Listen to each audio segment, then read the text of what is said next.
So you're thinking about starting a food truck. In your mind, it's a clean, eye-catching truck with a simple menu, a line of hungry customers, and people posting your $12 tacos all over Instagram. You finish the lunch rush, close the window, drive home, and skip most of the headaches that come with owning a traditional restaurant. There's some truth to that. What people don't picture is that your restaurant also comes with an engine, a transmission, propane lines, inspections from multiple agencies, no restroom for customers, and a talent for breaking down right before a crowd of 500 people is ready to eat. People like to call food trucks the affordable way into the restaurant business. Compared with opening a brick-and-mortar location, that's true. But affordable is a relative term. Getting a truck on the road in the United States usually costs somewhere between $50,000 and $200,000. The vehicle alone can run anywhere from about $40,000 to $150,000, depending on whether you're buying an older truck with a basic kitchen or a custom build with refrigeration, ventilation, fire suppression, water tanks, and enough stainless steel to make it feel like a submarine galley. Permits can add anything from under $2,000 to well over $20,000, depending on where you operate and what you're serving. Before getting into the numbers, it's worth clearing up one thing. Food truck isn't a single business model. A lunch truck follows office workers through the week. An event truck earns most of its money at festivals, breweries, weddings, and corporate events. A destination truck builds enough of a reputation that customers make the trip to find it. A catering truck is essentially a mobile kitchen built around private events. They all have wheels, but financially they're very different businesses. The truck isn't the business model, it's just the platform. Imagine buying a converted used truck for $85,000, only to discover the hood needs repairs, the generator is almost finished, and the refrigerator passes inspection only when it feels emotionally supported. Add another $20,000 for repairs and equipment, $8,000 for branding, point-of-sale hardware, and opening inventory, $7,000 for permits and insurance deposits, then another $25,000 in working capital. Before you've sold your first sandwich, you've already invested roughly $145,000. Working capital is one of those things new owners tend to underestimate because you can't physically see it. It isn't bolted to the truck or sitting in the kitchen. It's simply the cash reserve that keeps the business alive while sales are unpredictable. It suddenly feels a lot more important when the transmission fails during your second month, a weekend festival gets washed out by rain, and payroll is still due on Friday.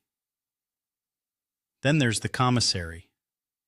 In many places, food trucks are required to operate from a licensed commercial kitchen where they can prep food, wash equipment, store ingredients, refill fresh water, empty wastewater, and park overnight. Unless your truck qualifies as fully self-contained, access to an approved commissary is often part of the permitting process.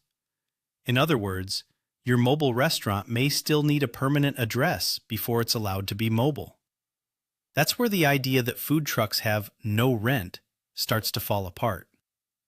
You may not be paying for a dining room, but you're still likely paying commissary fees, parking, fuel for both the truck and the generator, commercial auto insurance, repairs, propane, permits in multiple cities, and commissions to event organizers. At major festivals, organizers can take a meaningful percentage of your sales simply for giving you access to the crowd. So how does a food truck actually make money? It comes down to one simple equation: average ticket multiplied by customer volume. If the average customer spends $16 and you serve 100 people, you've made $1,600 that day. Do that across 250 operating days, and annual revenue reaches $400,000.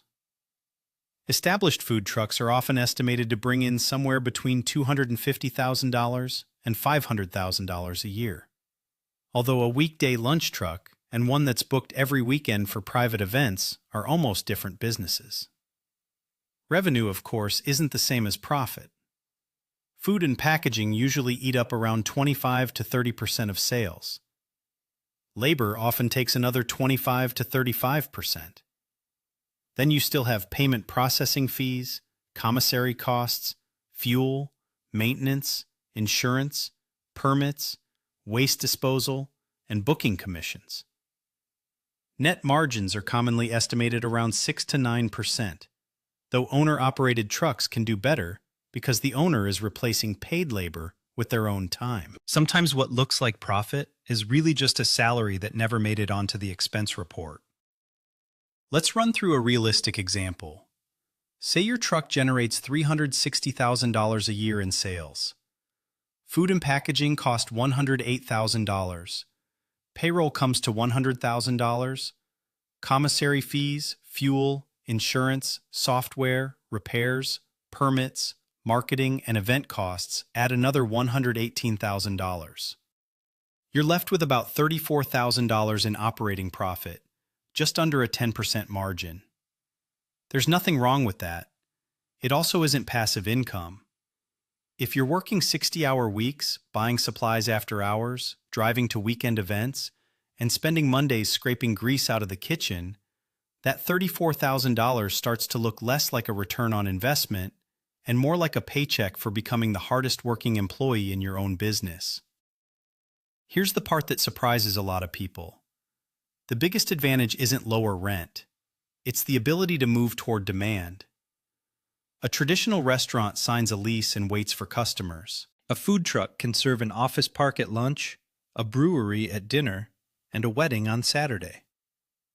That flexibility is valuable, but only if the schedule is planned well. A truck parked in the wrong location isn't just a restaurant with slow traffic. It's an expensive kitchen sitting idle at the curb. Planning locations quickly turns into a logistics exercise. You need legal parking, realistic demand forecasts, enough prep capacity, manageable travel times, and service that's fast enough to handle a sudden rush. Throughput, the number of orders you can complete in a given period, often matters more than the size of the menu. A truck serving 70 straightforward meals an hour can easily outperform a gourmet truck turning out 30 complicated ones. That's one reason the most successful food trucks usually stick to short menus. Every extra item means more ingredients to buy, more refrigerator space, more prep work, more staff training, and more inventory that can end up in the trash. Inside a truck, every square foot counts. Complexity doesn't just slow the kitchen down, it creates traffic. 3 people trying to squeeze past each other in that space is less a workflow and more a very hot game of human Tetris. Technology played a huge role in the modern food truck boom. Back in the late 2000s, Los Angeles truck Kogi Barbecue proved that social media could solve one of the oldest problems in mobile food service.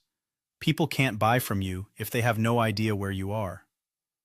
By posting its locations online, Kogi built crowds around its Korean-Mexican menu and became one of the businesses that defined the industry's modern rise. The truck was mobile. The audience became mobile too. That audience can end up being the most valuable asset the business owns.